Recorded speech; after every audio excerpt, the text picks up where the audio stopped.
Atomic Habits, karya James Clear. Bab 6, motivasi dinilai terlalu tinggi, lingkungan seringkali lebih penting. Anne Thorndike, seorang dokter umum di Massachusetts General Hospital di Boston, memiliki gagasan yang tak lazim. Ia percaya ia mampu memperbaiki kebiasaan makan ribuan staf dan pengunjung rumah sakit tanpa mengubah kemauan atau motivasi sedikit pun. Namun, ia tidak berencana membicarakannya dengan mereka semua. Thorndike dan mitra-mitranya merancang kajian selama 6 bulan untuk meningkatkan arsitektur pilihan di kafetaria rumah sakit. Mereka mulai dengan mengubah cara penataan minuman di ruangan itu. Awalnya lemari pendingin yang terletak di samping kasir hanya diisi dengan minuman soda. Peneliti menambahkan air sebagai opsi. Selain itu, mereka menambahkan keranjang-keranjang berisi air botolan di samping tiap kios makanan yang ada di situ. Minuman soda masih menjadi yang utama di tiap lemari pendingin, tapi sekarang air tersedia di semua tempat. Selama 3 bulan berikutnya, jumlah penjualan soda di rumah sakit itu menurun 11,4%, sementara itu penjualan air botolan naik sebesar 25,8%. Mereka membuat penyesuaian serupa dan mendapatkan hasil serupa. Dengan makanan di kafetaria, tak seorang pun mengatakan sesuatu kepada orang-orang yang makan di sana. Gambar 8. Berikut penampilan kafetaria sebelum, sebelah kiri, dan setelah sebelah kanan, rancangan di dalamnya diubah. Kotak-kotak yang digelapkan menunjukkan daerah tempat air botolan selalu tersedia. Karena jumlah air di lingkungan itu ditambah, perilaku bergeser secara alami dan tanpa motivasi tambahan. Orang seringkali memilih produk bukan karena apa produk itu, tapi karena di mana produk itu. Kalau masuk ke dapur dan melihat sepiring kue di meja, saya akan mengambil beberapa dan mulai memakannya. Bahkan seandainya saya tidak pernah merencanakannya dan tidak sedang lapar. Kalau meja sajian di kantor selalu penuh cemilan, sulit untuk tidak mengambil dan memakannya. Kebiasaan Anda bergantung pada ruangan tempat Anda berada dan petunjuk-petunjuk yang ada di depan Anda. Lingkungan sama seperti tangan tak terlihat yang membentuk perilaku manusia. Meskipun kepribadian kita unik, perilaku-perilaku tertentu cenderung muncul dan muncul lagi dalam kondisi-kondisi lingkungan tertentu. Di gereja, orang cenderung mengobrol sambil berbisik. Di jalanan yang gelap, orang cenderung bersikap waspada. Dengan cara ini, bentuk perubahan yang paling umum bukan dari dalam, melainkan dari luar. Kita diubah oleh dunia di sekitar kita. Setiap kebiasaan bergantung pada konteks. Pada 1936, psikolog Kurt Lewin menulis persamaan sederhana yang menjadikan pernyataan ini dahsyat. Perilaku adalah fungsi orang di lingkungan mereka, atau B sama dengan fungsi P, E. Tidak perlu waktu lama untuk membuat persamaan Lewin yang diuji dalam bidang bisnis. Pada 1952, ekonom Hawkins Stern menguraikan fenomena yang ia sebut suggestion impulse buying, yang terpicu ketika seorang pembelanja melihat sebuah produk untuk pertama kali dan merasa memerlukannya. Dengan kata lain, pelanggan kadang membeli produk bukan karena ingin, melainkan karena produk itu disajikan di depan mereka. Sebagai contoh, barang-barang yang ditaruh setinggi mata cenderung lebih banyak dibeli daripada barang-barang yang dipajang dekat lantai. Karena alasan ini, Anda akan melihat produk-produk dengan merek terkenal dan mahal diletakkan di lokasi-lokasi yang mudah dijangkau di rak pajangan karena produk-produk itulah yang mengundang laba paling besar. Sedangkan alternatifnya yang lebih murah sengaja ditaruh di bagian-bagian yang lebih sulit dijangkau. Hal sama berlaku untuk end cap, yaitu rak pajangan di ujung-ujung lorong. Bagian ini setara dengan mesin pencetak uang bagi pemilik toko karena lokasinya nyata dan dilewati banyak orang. Sebagai contoh, 45% penjualan Coca-Cola khususnya berasal dari produk-produk yang dipajang di ujung lorong ini. Makin nyata satu produk atau layanan, makin besar kemungkinan Anda mencobanya. Orang minum Bud Light karena tersedia di setiap bar dan orang pergi ke Starbucks karena gerai ini ada di setiap sudut jalan. Kita cenderung berpikir kita mampu mengendalikan diri. Kalau kita lebih memilih air daripada soda, kita mengendalikan itu karena kita menginginkannya. Namun sesungguhnya banyak aksi yang kita lakukan tiap hari dibentuk bukan oleh dorongan dan pilihan sadar, melainkan oleh pilihan yang paling terlihat. Setiap makhluk mempunyai metodenya sendiri untuk merasakan dan memahami dunia. Elang memiliki penglihatan jarak jauh yang luar biasa. Ular mampu mengendus dengan mencicipi udara lewat lidah mereka yang sangat peka. Hiu mampu mendeteksi listrik dan getaran kecil dalam air yang disebabkan oleh ikan terdekat. Bahkan bakteri mempunyai reseptor kemo, sel-sel sensori sangat kecil yang memungkinkan mereka mendeteksi bahan kimia beracun di lingkungan lingkungan mereka. Pada manusia, indera diarahkan oleh sistem saraf sensoris. Kita merasakan dunia melalui penglihatan, bunyi, bau, sentuhan, dan pengecapan. Namun, kita juga memiliki cara-cara lain untuk merasakan rangsangan. Ada yang secara sadar, tapi banyak yang di luar kesadaran. Sebagai contoh, Anda dapat merasakan temperatur merosot sebelum badai, atau nyeri di perut Anda bertambah sewaktu Anda terserang sakit perut, atau kehilangan keseimbangan sewaktu berjalan di jalanan berbatu. Reseptor-reseptor di tubuh Anda mengambil banyak dan beragam rangsangan internal, seperti kadar garam dalam darah atau kebutuhan minum sewaktu haus. Namun yang paling hebat di antara semua kemampuan sensoris manusia adalah penglihatan. Tubuh manusia memiliki sekitar 11 juta reseptor sensoris, kira-kira 10 juta dikhususkan untuk penglihatan. Ada pakar yang menaksir setengah sumber daya otak digunakan untuk penglihatan, mengingat kita lebih bergantung pada penglihatan daripada indera lain manapun. Tak mengherankan jika petunjuk-petunjuk visual menjadi katalisator utama perilaku kita. Karena alasan ini, perubahan kecil pada apa yang Anda lihat dapat mengantar ke perubahan besar pada apa yang Anda lakukan. Akibatnya, Anda dapat membayangkan betapa penting hidup dan bekerja di lingkungan-lingkungan yang diisi dengan petunjuk-petunjuk produktif dan tidak memiliki petunjuk-petunjuk yang tidak produktif. Untungnya ada kabar baik. Anda tidak harus menjadi korban lingkungan Anda. Anda juga bisa menjadi arsitek untuk lingkungan Anda. Bagaimana merancang lingkungan untuk sukses? Selama krisis energi dan embargo minyak tahun 1970-an, peneliti Belanda mulai mencermati pemakaian energi negara itu. Di kawasan hunian pinggiran dekat Amsterdam, mereka mendapati sebagian penduduk menggunakan energi 30% lebih sedikit dari tetangga-tetangga mereka. Padahal ukuran rumah mereka sama dan mereka mendapat jatah listrik yang sama pula. Ternyata rumah-rumah di lingkungan ini hampir identik kecuali dalam satu hal, lokasi meteran listrik. Ada yang menaruhnya di ruangan bawah tanah, yang lain menaruhnya di atas dekat pintu masuk. Seperti bisa Anda pikirkan, rumah-rumah dengan meteran listrik di dekat pintu masuk menggunakan listrik secara lebih hemat. Ketika pemakaian energi mereka jelas dan mudah dipantau, orang mengubah perilaku. Setiap kebiasaan dimulai dengan petunjuk, dan kita lebih mungkin melihat petunjuk yang menonjol. Sayangnya, lingkungan tempat kita hidup dan bekerja seringkali memudahkan kita untuk tidak melakukan aksi tertentu karena tidak ada petunjuk yang jelas untuk memicu perilaku itu. Mudah untuk tidak berlatih gitar ketika gitar itu tersimpan rapi di lemari. Mudah untuk tidak membaca buku ketika rak buku berada di sudut ruang tamu. Mudah untuk tidak minum vitamin ketika vitamin itu tidak terlihat di ruang makan. Ketika petunjuk-petunjuk yang memicu suatu kebiasaan samar atau tersembunyi, petunjuk-petunjuk itu mudah terabaikan. Sebagai perbandingan, menciptakan petunjuk visual yang nyata dapat menarik perhatian Anda ke kebiasaan yang diinginkan. Pada awal 1990-an, staf kebersihan di Bandara Schiphol Amsterdam memasang stiker kecil yang terlihat seperti ngengat di tiap fasilitas buang air kecil. Tampaknya setiap kali seorang laki-laki datang untuk buang air kecil, mereka otomatis mengarahkan kencing mereka ke sesuatu yang mereka kira seekor ngengat. Stiker itu menyebabkan buang air lebih terarah dan secara signifikan mengurangi cipratan atau tumpahan air kemih keluar fasilitas. Analisis lebih lanjut menyimpulkan bahwa stiker itu menurunkan biaya pembersihan kamar kecil sebesar 8% per tahun. Saya mempunyai pengalaman tentang dahsyatnya petunjuk yang nyata dalam hidup saya sendiri. Saya biasa membeli apel dari toko, meletakkannya di kotak tertutup di bagian bawah lemari pendingin, dan melupakannya. Ketika akhirnya saya ingat, apel-apel itu biasanya sudah tidak bagus. Saya lupa makan apel karena tidak pernah melihatnya. Akhirnya saya menjalankan nasihat saya sendiri dengan merancang ulang lingkungan saya.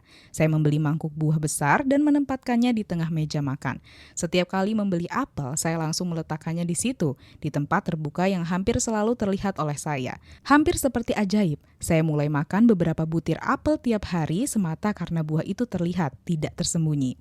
Berikut beberapa cara untuk merancang ulang lingkungan Anda dan menjadikan petunjuk-petunjuk untuk kebiasaan-kebiasaan yang lebih Anda sukai lebih nyata. Jika Anda ingin tidak lupa minum obat tiap malam, taruhlah botol obat Anda tepat di tempat Anda biasa minum obat. Jika Anda ingin berlatih gitar lebih sering, taruhlah gitar Anda di tengah ruang santai. Jika Anda ingin tidak lupa mengirimkan ucapan terima kasih, taruhlah alat tulis di meja kerja.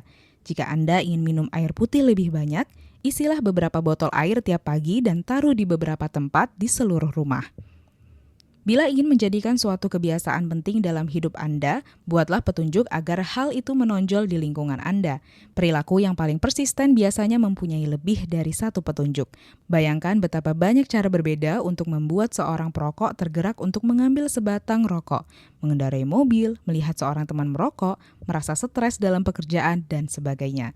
Strategi yang sama dapat dipakai untuk kebiasaan baik. Dengan menyebar pemicu-pemicu di hampir semua tempat, Anda meningkatkan peluang teringat akan kebiasaan Anda sepanjang hari. Pastikan pilihan yang terbaik dijadikan yang paling nyata. Membuat keputusan yang lebih baik itu mudah dan wajar bila petunjuk-petunjuk untuk kebiasaan-kebiasaan baik berada tepat di depan Anda.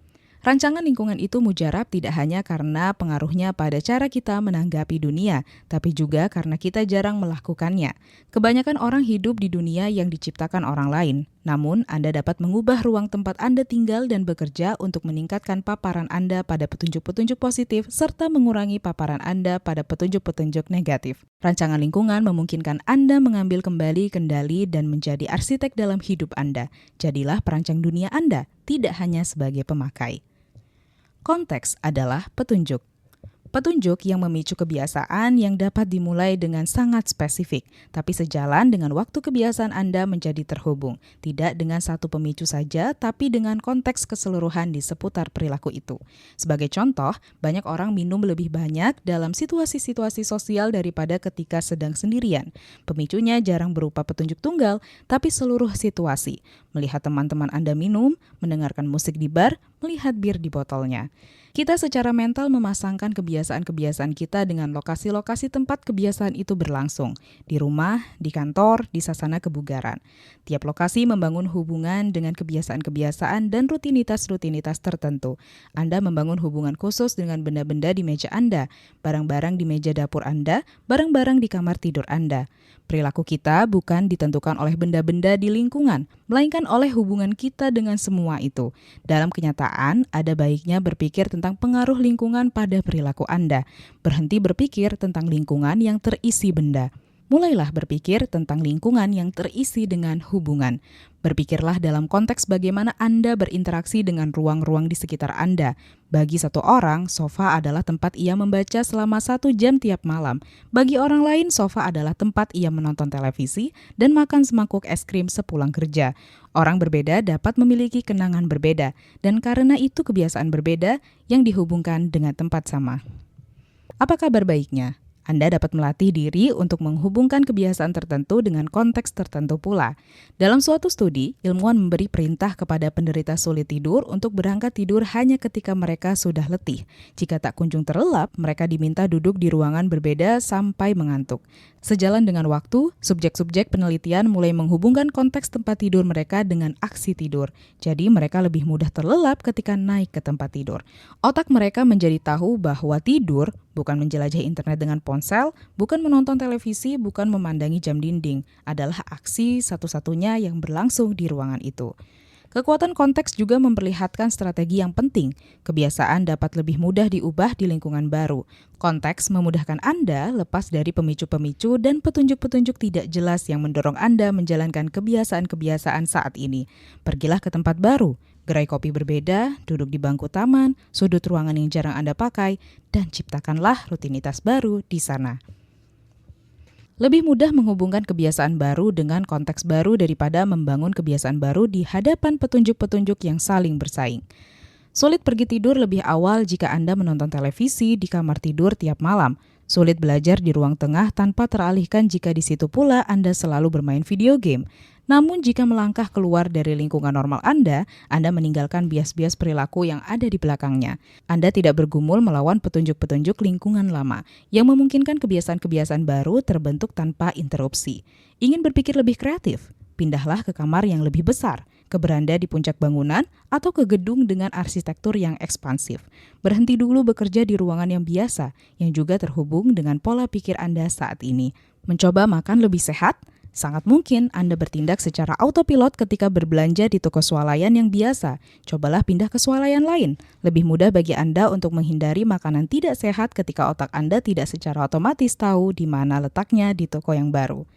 Kalau sulit mendapatkan lingkungan yang sepenuhnya baru, coba definisikan kembali atau atur ulang lingkungan yang sudah ada. Ciptakan ruangan terpisah untuk bekerja, belajar, berolahraga, menonton, dan memasak. Mantra yang ternyata berguna bagi saya adalah satu ruangan, satu kegunaan. Ketika memulai karir sebagai pengusaha, saya sering bekerja dari sofa atau meja dapur. Ketika malam tiba, ternyata sulit bagi saya untuk berhenti bekerja. Tidak ada batasan yang jelas antara akhir waktu kerja dan awal waktu untuk pribadi. Apa fungsi meja dapur saya? Kantor atau tempat makan? Apa fungsi sofa saya? Untuk bersantai atau untuk berkirim email? Semua terjadi di tempat yang sama.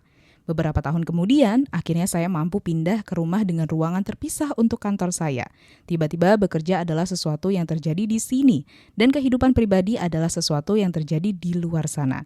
Lebih mudah bagi saya untuk mematikan dulu sisi profesional pada otak saya ketika ada batasan yang jelas antara kehidupan kerja dan kehidupan rumah tangga. Tiap ruangan memiliki satu kegunaan utama, dapur untuk memasak, kantor untuk bekerja. Kalau mungkin hindari mencampur konteks suatu kebiasaan dengan yang lain. Ketika mulai mencampur adukan konteks, Anda akan mulai mencampur adukan kebiasaan. Dan kebiasaan yang lebih mudah biasanya akan menang. Ini satu alasan keserbabisaan teknologi modern memiliki kekuatan dan kelemahan. Anda bisa menggunakan ponsel untuk bermacam-macam keperluan yang menjadikannya alat yang dahsyat. Akan tetapi ketika Anda dapat menggunakan telepon untuk mengerjakan hampir semuanya, sulit menghubungkan alat itu dengan hanya satu tugas. Anda ingin produktif, tapi terlalu mudah bagi Anda untuk membuka-buka media sosial, memeriksa email, dan memainkan game setiap kali Anda membuka ponsel.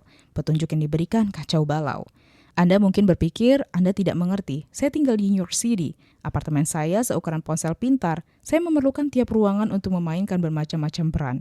Saya paham. Jika ruangan Anda terbatas, bagilah ruangan itu menjadi beberapa kawasan kegiatan. Kursi untuk membaca, meja tulis untuk menulis, meja untuk makan. Anda bisa melakukan hal sama dengan ruang digital Anda. Saya kenal seorang penulis yang menggunakan komputer hanya untuk menulis, tablet hanya untuk membaca, dan ponsel hanya untuk media sosial dan pesan teks. Setiap kebiasaan harus mendapatkan satu rumah.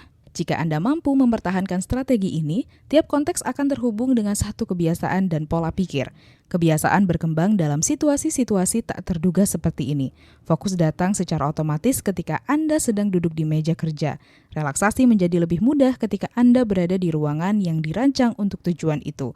Anda lebih cepat terlelap ketika itu satu-satunya yang terjadi di kamar tidur. Jika menginginkan perilaku yang stabil dan dapat diduga, Anda memerlukan lingkungan yang stabil dan dapat diduga. Lingkungan stabil, tempat segala sesuatu memiliki satu tempat dan satu tujuan, adalah lingkungan tempat kebiasaan dapat terbentuk dengan mudah. Ringkasan bab 1. Sejalan dengan waktu, perubahan-perubahan kecil dalam konteks dapat mengantar ke perubahan-perubahan besar dalam perilaku. 2. Setiap kebiasaan dimulai dengan petunjuk, kita lebih mungkin melihat petunjuk yang menonjol.